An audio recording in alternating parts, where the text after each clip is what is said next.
வணக்கம் மக்களே! இந்த வீடியோல நம்ம சில பங்குகள் பற்றியான அப்டேட் எல்லாம் டிஸ்கஸ் பண்ண போறோம். ஒண்ணொண்ணா பார்ப்போம். இதுல சில முக்கியமான பங்குகள் எல்லாம் இருக்கு. அதுல நம்ம முதலாவது பார்க்க போறது மணப்புரம் ஃபினான்ஸ் பற்றியான ஒரு அப்டேட் தான். ஸோ மணப்புரம் ஃபினான்ஸ்ல இப்போ ஒரு பிரஷர் போயிட்டுருக்கு அப்படின்னு பார்த்தா, அது ஆஷிர்வாத் ஃபினான்ஸ்னால தான் போயிட்டுருக்கு. மைக்ரோ ஃபினான்ஸ் இண்டஸ்ட்ரியில பாதிக்கப்பட்ட ஒரு நிறுவனமா மணப்புரம் ஃபினான்ஸும் இருந்துட்டு வந்துட்டுருக்கு. ஸோ இப்போ அதனால மணப்புரம் ஃபினான்ஸ் என்ன பண்றாங்கன்னா, ஒரு 250,00,00,000 பார்த்தீங்கன்னா, இந்த ஆஷிர்வாத் மைக்ரோ ஃபினான்ஸ்ல இன்வெஸ்ட் பண்ண போறதா ஒரு அப்டேட் குடுத்துருக்காங்க. அது மட்டும் இல்ல, புது ஒரு சிஎஃப்ஓவையும் இப்போ அப்பாயின்ட்மென்ட் பண்ணியிருக்கிறதா ஒரு டேட்டா வந்திருக்கு.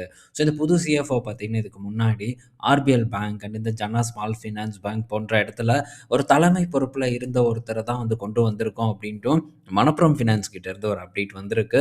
ஸோ ஆஷிர்வாத் ஃபினான்ஸ் இங்க இருந்ததுக்கப்புறம் ஒரு ரெக்கவர குடுக்குமா? வரக்கூடிய காலாண்டுகள்ல அகைன் மணப்புரத்தோட பழைய பெர்ஃபார்மன்ஸ் வருமா? அப்படிங்கிறது நம்ம பொறுத்திருந்து பார்க்கணும். ஸோ மைக்ரோ ஃபினான்ஸ் இண்டஸ்ட்ரீஸோட இஷ்யூ இப்போ அப்படியே கொஞ்சம் சால்வ் ஆயிருக்கு. ரெக்கவர நோக்கி தான் போயிட்டுருக்கு.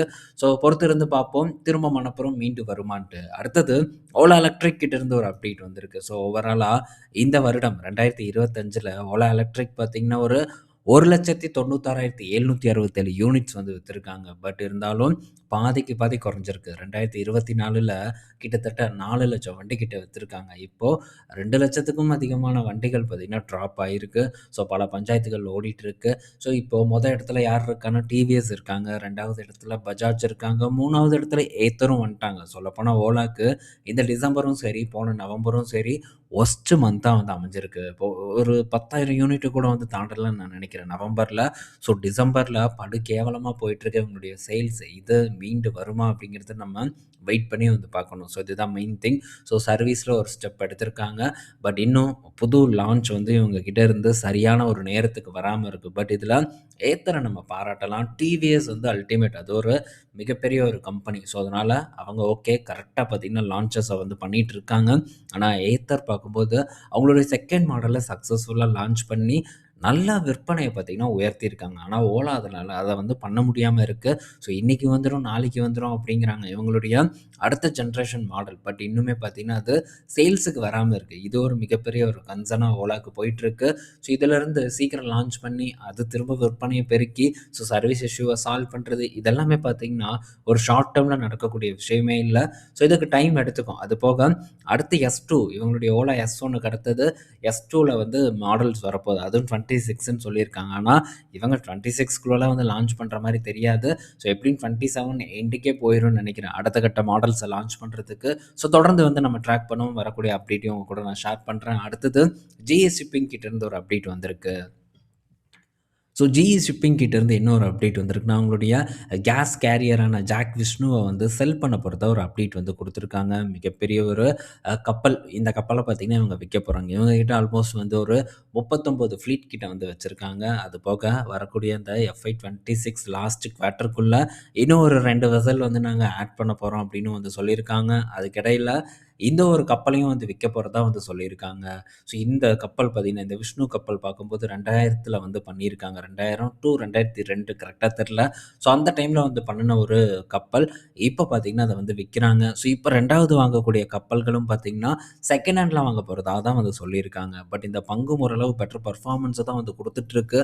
ஸோ ப்ராஃபிட் வைஸும் சரி, ஒரு ஒரு ஒரு கன்சாலிடேட்டடான ஒரு பெர்ஃபார்மன்ஸ டெலிவர் பண்ணிட்டுருக்கு. பட் பெரிய ஒரு பெர்ஃபார்மன்ஸ் குறைபாடு அப்படின்னு நம்ம சொல்ல முடியாது. இந்த நிறுவனமும் நல்ல ஒரு வேல்யூவேஷன்ல இருக்கு. பட் இருந்தாலும் இதெல்லாம் கொஞ்சம் கரெக்ட் ஆகணும். ஸோ ஜஸ்ட் PE ரேஷியோ பார்த்து நம்ம முதலீடு பண்ண முடியாதுங்கிறத நம்ம பலமுறை டிஸ்கஸ் பண்ணியிருக்கோம். ஸோ பார்ப்போம். இதில வரக்கூடிய அப்டேட் எல்லாம் தொடர்ந்து ட்ராக் பண்ணுவோம்.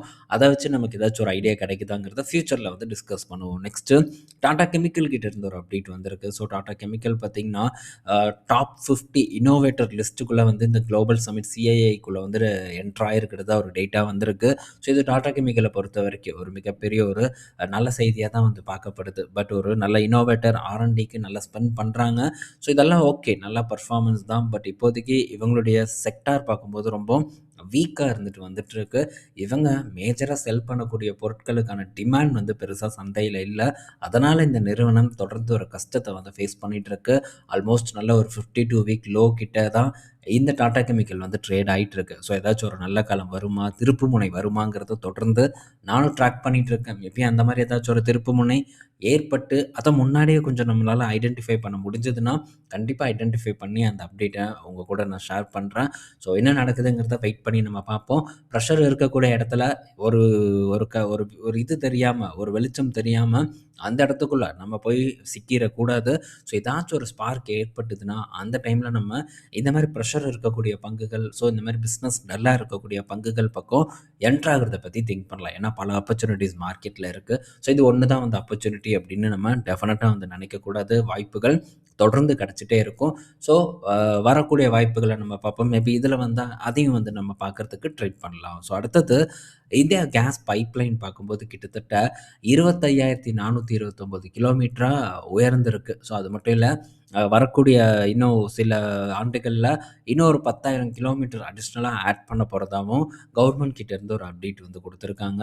ஸோ தொடர்ந்து பார்த்தீங்கன்னா, இந்த கேஸ் பைப்லைன் வந்து உயர்ந்துட்டே தான் இருக்கு. இதில இந்த கேஸ் பைப்லைன் நெட்வொர்க்க பொறுத்தவரைக்கும் யார் லீடர்ஷிப்ல இருக்கா அப்படிங்கிறது நம்ம எல்லாத்துக்கும் தெரியும். ஸோ கெயில் தான். கெயில பத்தி தனியா நம்ம ஒரு டீட்டெயில்டான ஒரு வீடியோ கூட டிஸ்கஸ் பண்ணியிருக்கோம். இப்போ இல்ல.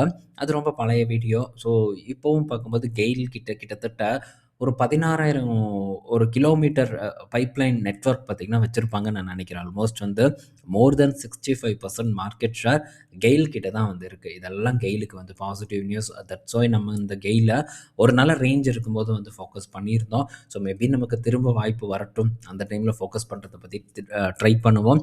ஸோ இப்ப என்ன கவர்மெண்ட் பிளான் பண்றாங்கன்னா, one nation, one grid, one டாரிஃப்ங்கிற ஒரு விஷயத்த தான் கவர்மெண்ட் பார்த்தீங்கன்னா, இப்போ எய்ம் பண்ணி வந்து போயிட்டுருக்காங்க. ஸோ நாடு முழுவதும் கேஸோட விலை ஒரே விலையா இருக்கணும் அப்படிங்கிற ஒரு எதிர்பார்ப்பு இருந்துட்டு வந்துட்டுருக்கு. ஸோ இப்போ ரீசென்ட்டா கூட பார்த்தீங்கன்னா, இந்த பிஎன்ஜிஆர்பின்னு நெனைக்கிறேன். ஸோ அவங்க பார்த்தீங்கன்னா, இந்த கேஸோட அந்த டாரிஃப வந்து கொஞ்சம் உயர்த்தியிருந்தாங்க. பட் இருந்தாலும் எதிர்பார்த்த அளவுக்கான ஒரு உயர்வு இல்லாதனால பெரிய ஒரு பெர்ஃபார்மன்ஸ் வந்து கெயில் கிட்ட இல்ல.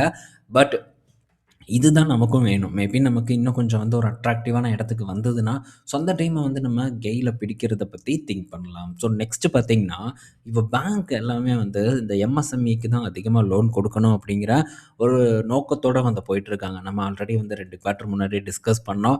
ஸோ கார்ப்பரேட் கிட்ட இருந்து வரக்கூடிய லோன் குரோத்த விட இப்போ எஸ்எம்இ கிட்ட இருந்து வரக்கூடிய லோன் தான் ரொம்ப முக்கியமா இருக்கு. ஏன்னா கார்ப்பரேட்டுக்கு குடுக்கறது மூலியமா பெரிய அளவுக்கான ஒரு இன்ட்ரெஸ்ட் இன்கம் வந்து கிடைக்கிறதில்ல. பட் இந்த எம்எஸ்எம்இக்கு குடுக்கறதுனால நல்ல ஒரு இன்ட்ரெஸ்ட் பார்த்தீங்கன்னா, நல்ல ஒரு இன்ட்ரெஸ்ட் இன்கம் வந்து இந்த வங்கிகளுக்கு வந்து கிடைக்குது. ஸோ இப்போ ஸ்மால் பிசினஸோட கிரெடிட் குரோத் பார்க்கும்போது 16% க்ரோ ஆயிருக்கிறதா ஒரு டேட்டா வந்திருக்கு. ஆனா, ஸோ இந்த மாரி எம்எஸ்எம்இக்கெல்லாம் வந்து ரொம்ப அட்ராக்டிவான ஒரு கம்மி பெர்சன்ட்ல லோன் தராங்களான்னு கேட்டா, எல்லா வங்கிகளும் அப்படி குடுக்கறது கிடையாது.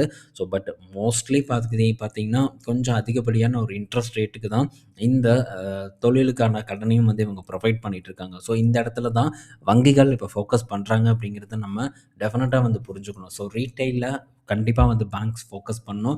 ஸோ அதே மாரி அதிகப்படியா ஃபோக்கஸ் பண்ணக்கூடிய இடம் இந்த எம்எஸ்எம்இயா இருக்கு. பட் இது 2மே என்ன பொறுத்தவரைக்கும் கொஞ்சம் ரிஸ்க் அதிகமான ஒரு இடம் தான். ஏன்னா எம்எஸ்எம்இ என்ன வேணா வந்து நடக்கலாம். அது ஒரு ஸ்ட்ராங்கா வேரூன்றி இருக்கக்கூடிய ஒரு பெரிய நிறுவனம் கிடையாது. எம்எஸ்எம்இ அத நம்ம மைண்ட்ல வச்சுக்கணும். எப்போ வேணா அந்த கம்பெனில ப்ராப்ளம் வரலாம். ஸோ கம்பெனிய நடத்த முடியாத சிச்சுவேஷன் ஏற்படலாம். ஸோ அந்த மாரி ஏற்படுறதுக்கான வாய்ப்பு இந்த இடத்துல அதிகமா இருக்கு. பட் இருந்தாலும் வளர்ச்சி இங்க தான் தேவை. அதனால வங்கிகளும் இந்த இடத்துல பணத்த வந்து போடுறாங்க. இது இப்போ இந்த நிறுவனங்களுக்கும் சரி, நம்ம ஊருக்கும், நம்ம நாட்டுக்கும் சரி, ஸோ வங்கிகளுக்கும் சரி, இது வின் வின் சிச்சுவேஷனா இருக்கும் அப்படிங்கிறதுல எந்த ஒரு மாற்று கருத்தும் இல்ல. பட் தொடர்ந்து பார்ப்போம் என்ன நடக்குதுன்ட்டு. ஸோ யாரெல்லாம் வந்து எம்எஸ்சி பிசினஸ்க்கு அதிகப்படியான கடன குடுக்குறாங்கங்கிறதெல்லாம் நம்ம டெஃபினட்டா இதுக்கப்புறம் உட்காந்து ட்ராக் பண்ணணும். ஸோ ரிஸ்க்க வந்து நம்ம கண்டிப்பா ஐடென்டிஃபை பண்ணி, அங்கருந்து ஒரு டெசிஷன மேக் பண்ணணும். ஸோ தொடர்ந்து வந்து நம்ம பார்ப்போம். வரக்கூடிய ரிசல்ட்ல நமக்கு இந்த டேட்டாஸ் எல்லாம் வந்து கிடைக்கும். அதெல்லாம் வந்து கலெக்ட் பண்ணி நம்ம டிஸ்கஸ் பண்றதுக்கு ட்ரை பண்ணுவோம். இந்த வீடியோல நம்ம பல இன்ஃபர்மேஷன் பத்தி டிஸ்கஸ் பண்ணியிருப்போம். பயனுள்ளதா இருக்கும்னு நான் நினைக்கிறேன். ஈவினிங் நம்ம இன்னொரு ஒரு வீடியோல மீட் பண்ணுவோம். பாய் மக்களே!